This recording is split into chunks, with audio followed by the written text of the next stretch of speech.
إشكالية مهمة جدا حابب إني أوضحها بمنتهى السهولة. لو حضرتك عندك عقار،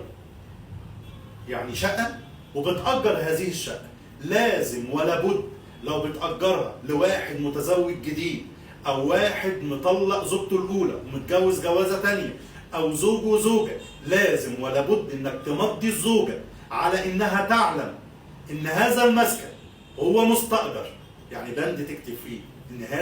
هذا المسكن هو مسكن مستأجر بعلمها، ولا يصلح إنها، يعني لا يجوز إنها ترفع أمام المحامي العام الأول إنها تطلب منه تمكينها من هذا المكان في حالة إنها بقت حامل، أو في حالة إنها بقت حاضنة، أو في حالة إن جوزها هاجرها. أيا ما يكون الوضع،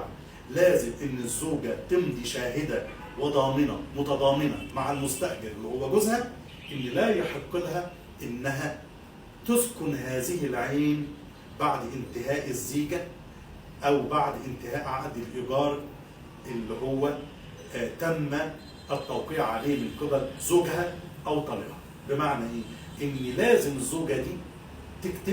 حضرتك تكتب عليها بند مهم في عقد الإيجار إن الزوجة الموقعة على هذا العقد هي ضامنة ومتضامنة مع الزوج اللي هو المستأجر على بنود هذا العقد، ولا يجوز للزوجة أن تتقدم بطلب إلى السيد المحامي العام الأول لتمكينها من هذه العين، حيث أن هذه العين هي غير مملوكة لزوجها، وأن هذه العين هي عين مؤجرة وأجرتها كذا وكذا وكذا، وإيه تفاصيل العين.